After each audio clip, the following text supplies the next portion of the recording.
Hola, buenas tardes. Estamos en otro capítulo más de la consulta. Mi nombre es Karina Ortiz, cardióloga, y el doctor Gerson Ortiz, también cardiólogos. Ambos estamos en el Centro Cardiovascular de Delicias. Hola, muy buenas tardes. Gracias por acompañarnos nuevamente a un capítulo más, como dice aquí Karina, a la consulta. El día de hoy decidimos hacer un programa dirigido a las preguntas que nos hacen llegar. Por eso traemos nuestro acordeón para que esperemos que no se nos escape alguna. Sobre el tema de hoy va a ser mitos y realidades de la salud cardiovascular. Tenemos a veces ideas que ya son un mito, pero la realidad literal es otra. Entonces es importante aclarar esas dudas que ustedes nos han hecho llegar. Muchas gracias por hacernos saber pues las dudas que tienen, y pues precisamente ese es el objetivo de este espacio, ¿no? De este programa. Este espacio es de ustedes, y cualquier duda que tengan, pues háganosla llegar ahí en los comentarios o vía mensaje, vía inbox, y vamos a estar tratando de dar respuesta o de buscar a los especialistas, pues, fuera de la cardiología, que vengan a platicar de las preguntas, dudas o inquietudes que ustedes tengan. Y bueno, ¿te parece que comencemos con la primera? Dice, si no tengo síntomas, ¿mi corazón está sano? Híjole, yo creo que esa es una de las principales creencias, ¿no? Y a mí me llegan mucho al consultorio. Yo no siento nada. Por lo general, gente mayor, ¿no?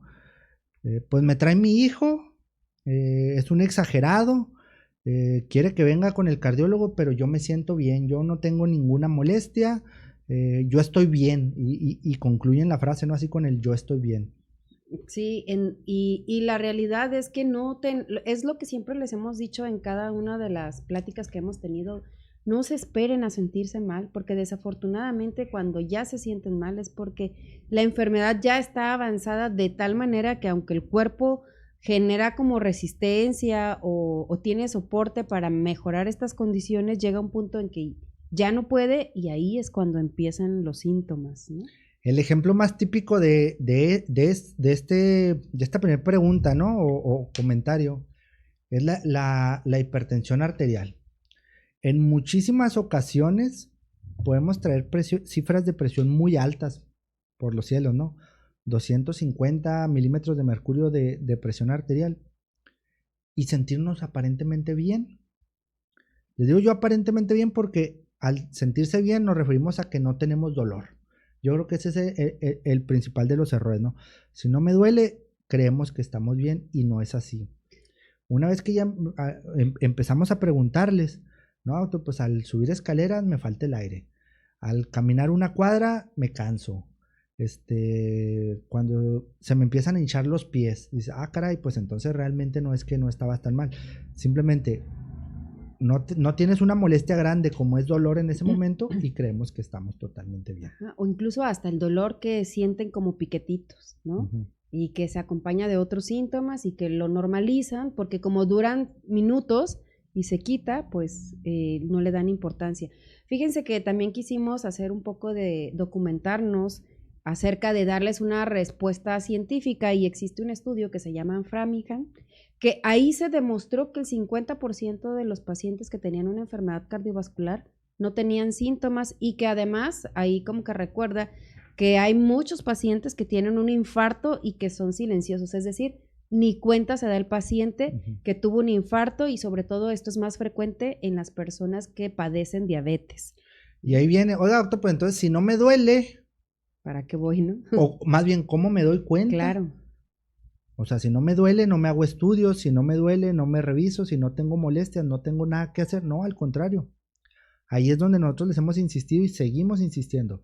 Si no te duele, si no traes molestia, de todos modos tienes que ir a tu revisión anual con tu médico familiar, tu médico general, que te revise la presión arterial, que te diga cuáles son tus cifras en ese momento de presión arterial, que te revisen el azúcar, que te revisen el colesterol, que te revisen un electrocardiograma para ver que realmente no haya una arritmia, porque también hay arritmias que ahí traemos la arritmia todo el tiempo y que no causan mayor molestia, ni siquiera palpitaciones, ninguna molestia. Entonces, si no me duele, si no tengo molestia, de todos modos, tengo que acudir con mi médico al menos una vez al año a que me hagan un chequeo o una revisión completa. Y si ya tengo los famosos factores de riesgo que le hemos hecho mucho hincapié siempre, que es diabetes, hipertensión o presión alta, colesterol, triglicéridos, si fumo, si tengo obesidad, si paso de los 40 años, no hago ejercicio, vivo bajo estrés,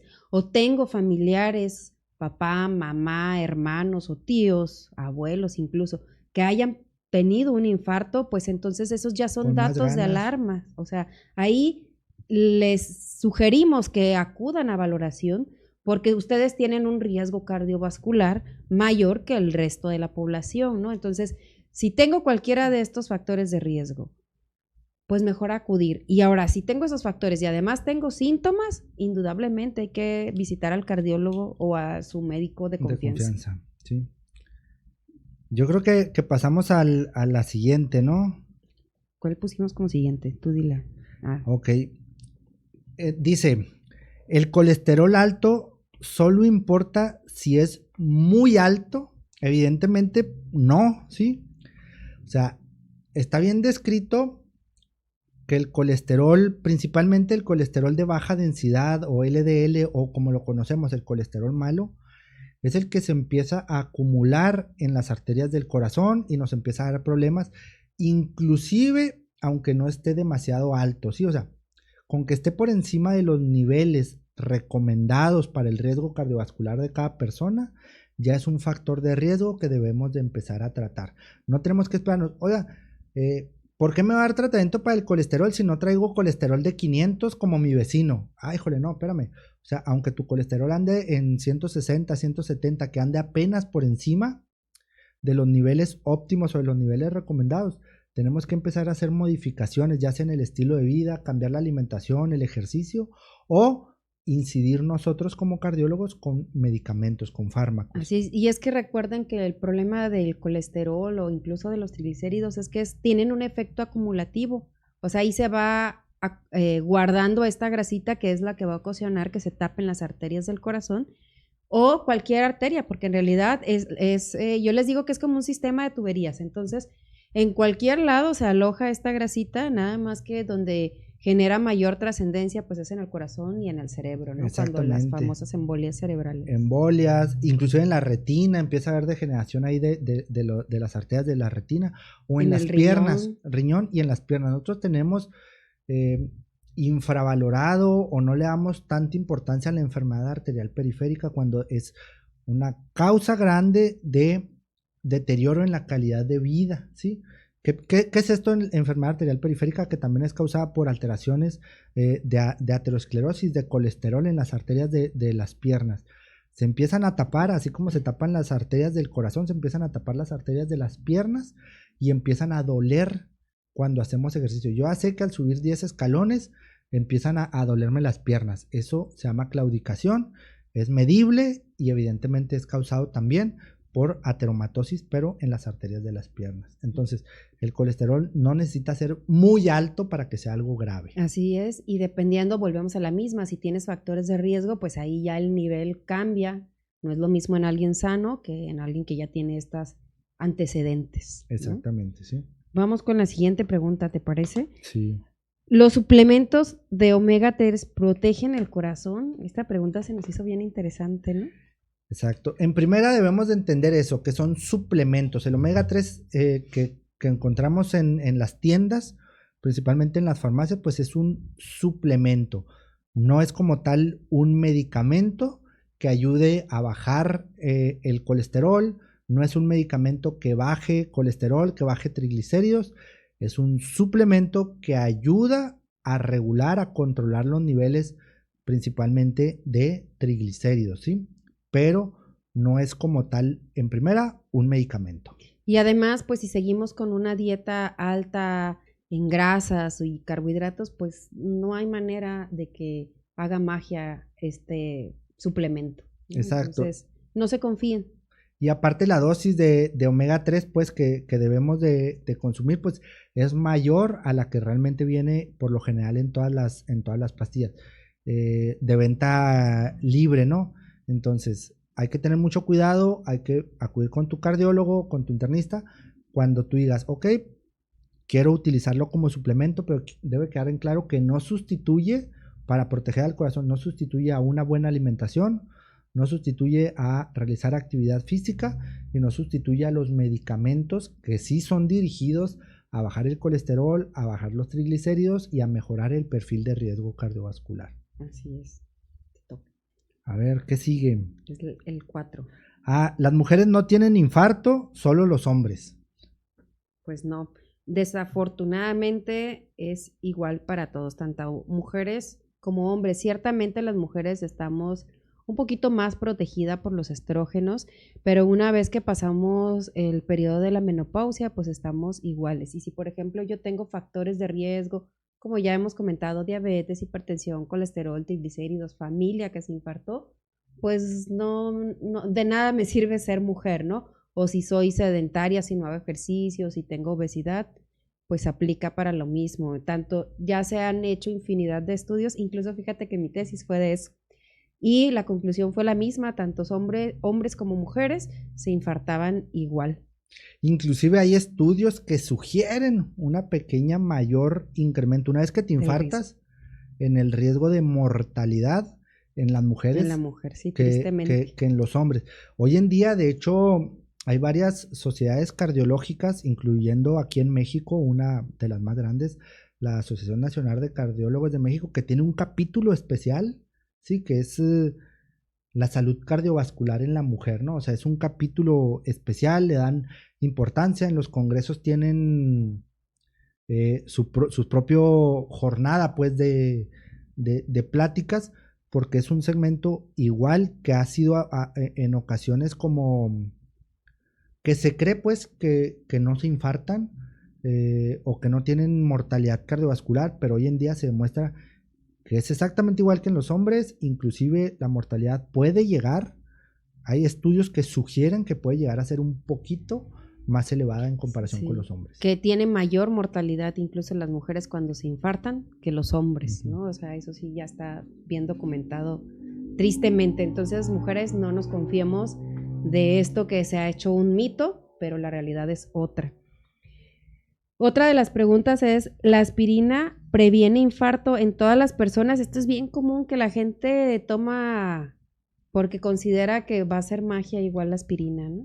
Sí, la aspirina evidentemente es uno de los medicamentos que más muertes ha evitado en el mundo, pero no es, yo la voy a tomar y ya con eso es más que suficiente para que no me dé un infarto. No, evidentemente no. Si tengo sobrepeso, obesidad, etc., haga la estrategia que haga y no me cuido, pues realmente no lo estoy evitando. Ahora, la aspirina es un antiplaquetario, un antiagregante. ¿Qué es lo que hace? Que evita que una vez que se daña la arteria del corazón o que se rompe una de las placas, intenta evitar que vayan y se peguen ahí las plaquetas, hagan un coágulo. ¿Qué quiere decir? Que si no hay daño en la arteria, por lo general pues no nos va a ayudar de mucho. Y si hay daño en la arteria, a pesar de que la estemos tomando, pues prácticamente no nos va a ayudar tampoco de mucho. Sí hay indicación en los pacientes que ya tuvieron un infarto, los pacientes que ya tuvieron un cateterismo, sí o sí lo tienen que tomar. Pacientes de alto riesgo cardiovascular, calculado por ciertas escalas que nosotros tenemos, ¿qué sería? Pues aquel que tiene diabetes, hipertensión, colesterol alto, que fuma, que no hace ejercicio, que tiene obesidad, pues evidentemente tendríamos que intentar una estrategia, le llamamos nosotros, de prevención primaria, dentro de las cuales sí todavía juega un papel importante la aspirina, pero no es para todos porque aparte tiene ciertos riesgos.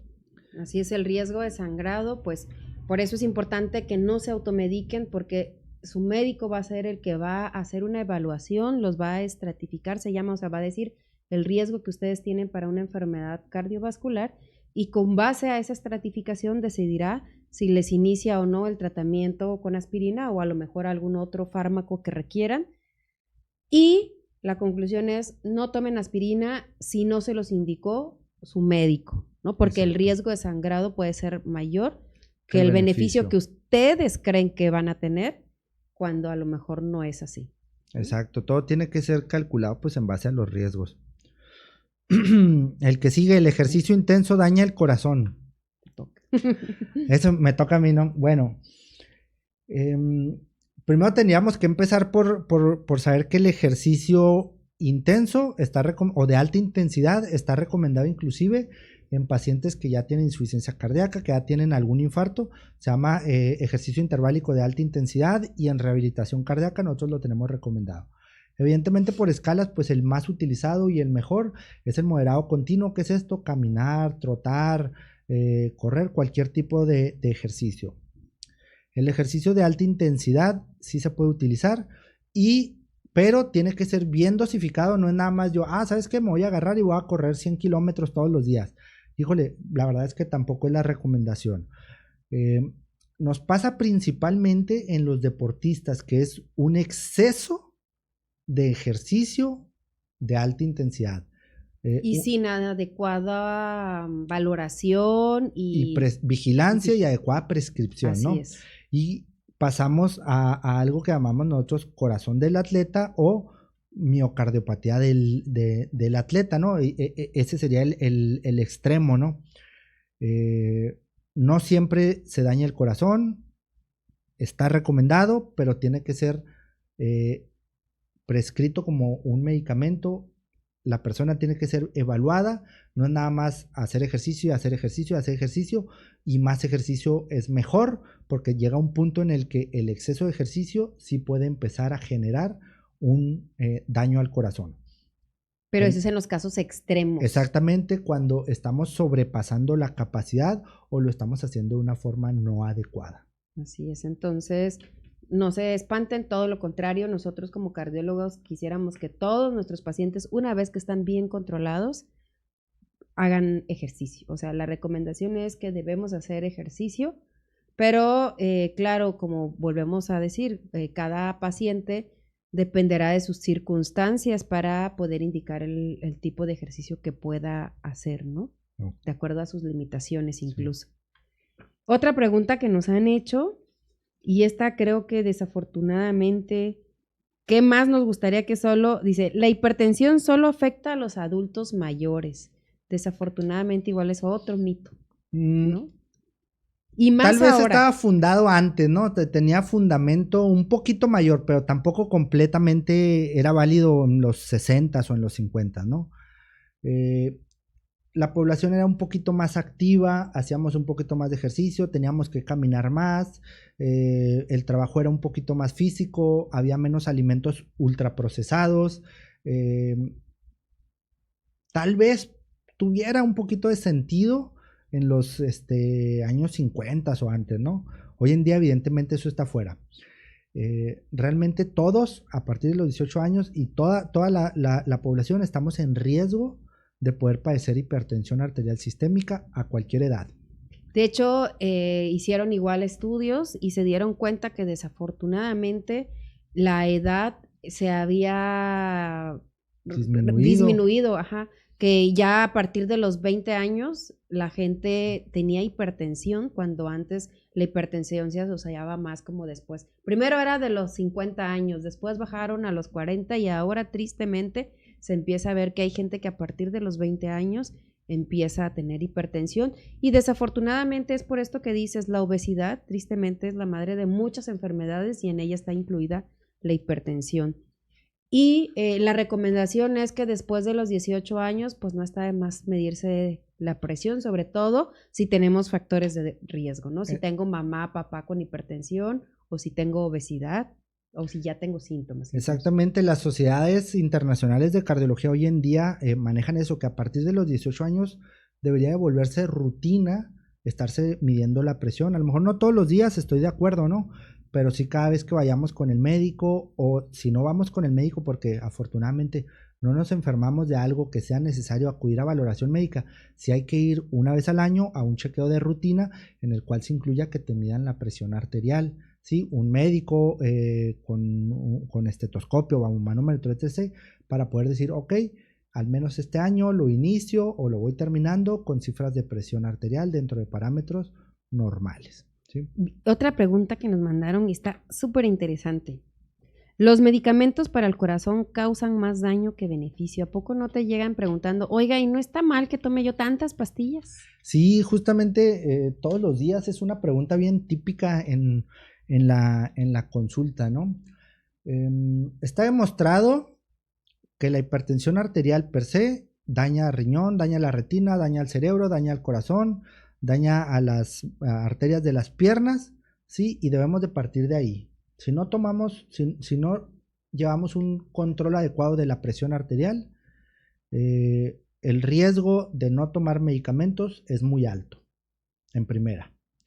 Segunda, hoy en día los medicamentos que usamos en cardiología, pues no solamente deben demostrar eficacia en el control de la presión arterial, sino que deben demostrar seguridad al utilizarlos. Dentro de la seguridad está que no deben de dañar algún otro órgano, ¿sí? Y tercero, deben demostrar superioridad en cuanto a algún otro efecto benéfico.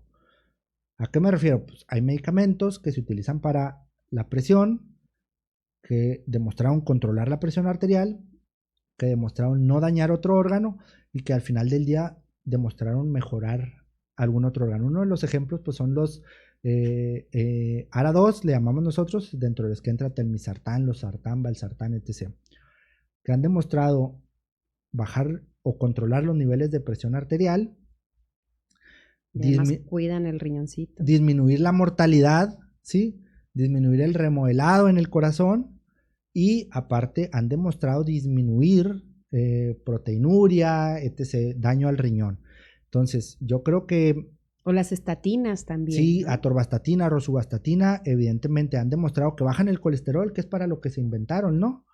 Pero han demostrado disminuir la mortalidad, inclusive han demostrado disminución en la recurrencia y en la presencia de arritmias como la fibrilación auricular. Entonces, hoy en día los medicamentos, te digo, para poder salir al mercado, las restricciones que se les ponen no nada más es demostrar eficacia, sino que también tienen que mostrar seguridad y beneficio adicional, le llaman en la FDA en Estados Unidos, ¿no? Entonces yo creo que hay que perderle el miedo.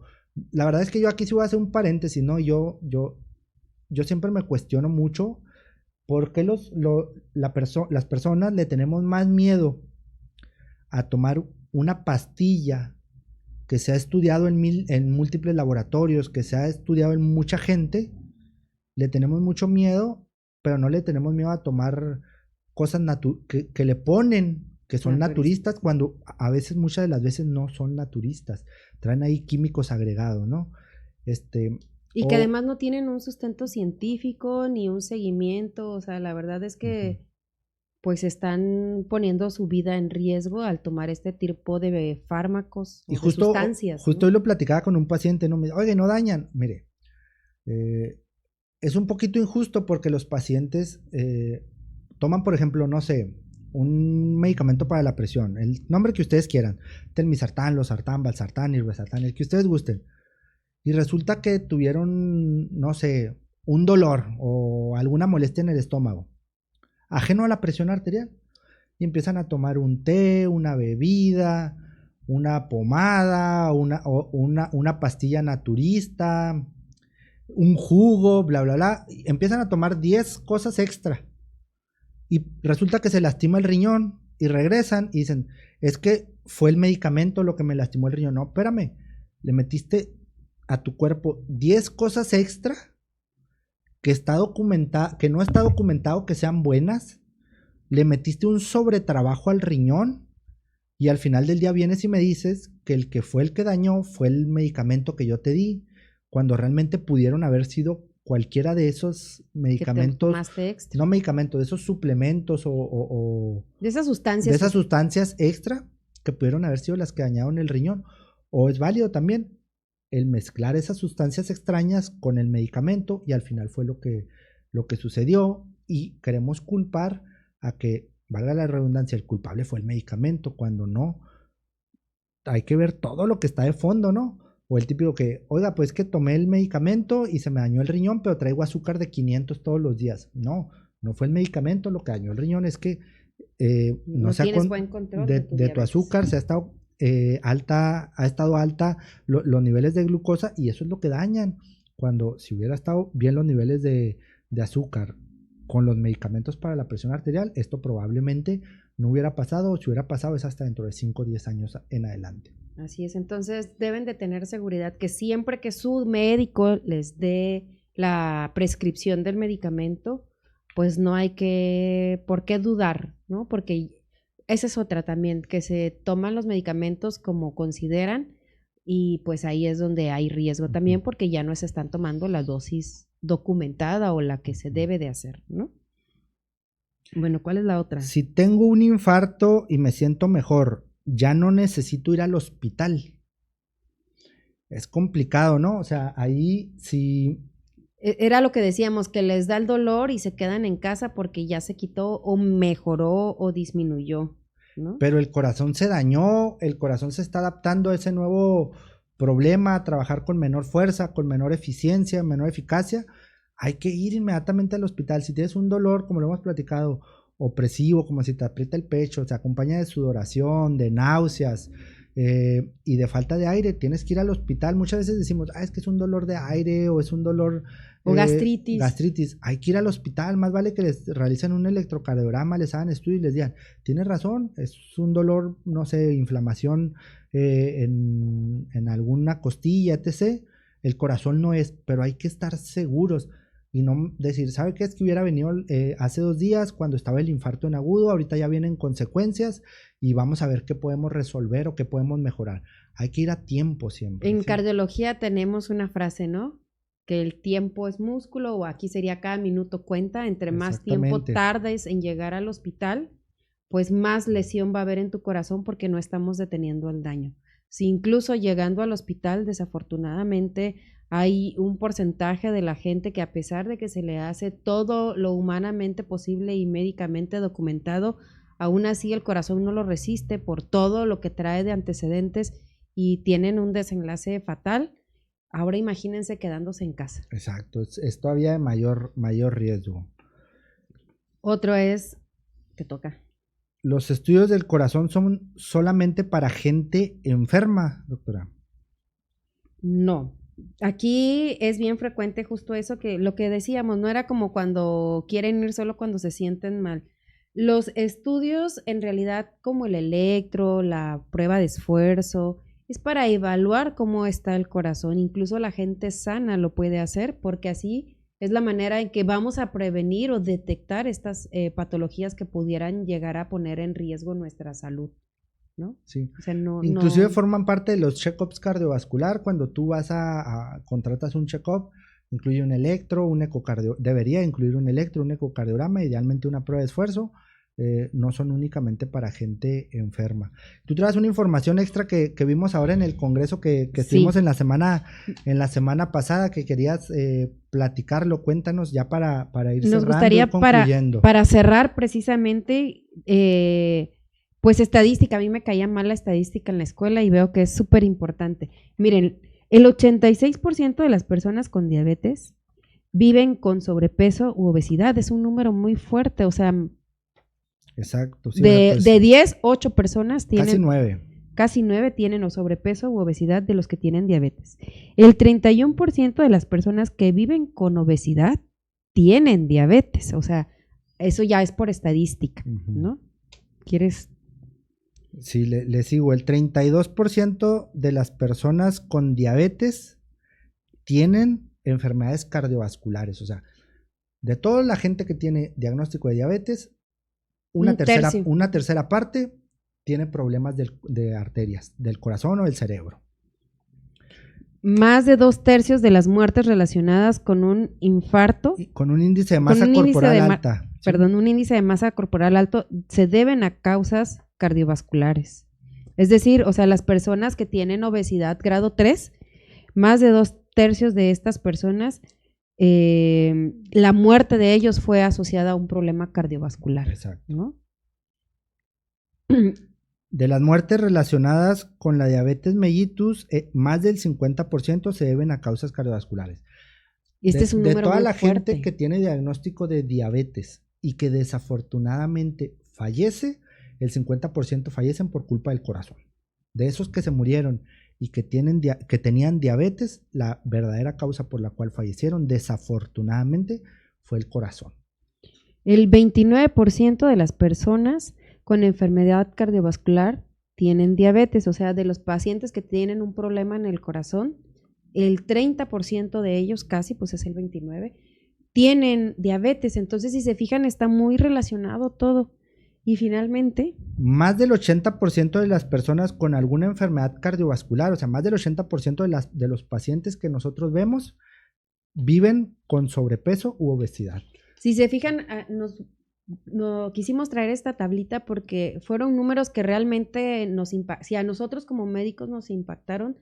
Creo que deberíamos de darle la importancia que tiene toda la población para que se atiendan a tiempo. O sea, ya si se dieron cuenta, diabetes, obesidad, se repiten en todas estas estadísticas. Y yo aquí me acuerdo también de otra frase que dijo alguno de los médicos. Decía, no hay corazón sano si tiene una enfermedad renal y no hay riñón sano si tiene una enfermedad cardiovascular. O sea, es cierto, desafortunadamente todos los órganos, en especial corazón y riñón, están relacionados. Entonces, pues a cuidarse. Pues bueno, el día de hoy quisimos hacer una dinámica un poquito diferente. Esperamos y les sirva bastante a ustedes, les haya gustado. Igual todas las preguntas que tengan, háganoslas llegar ahí al Facebook del Centro Cardiovascular de Delicias. Y pues gracias por habernos acompañado nuevamente en este capítulo de la consulta. Muchas gracias y buen provecho. Hasta luego.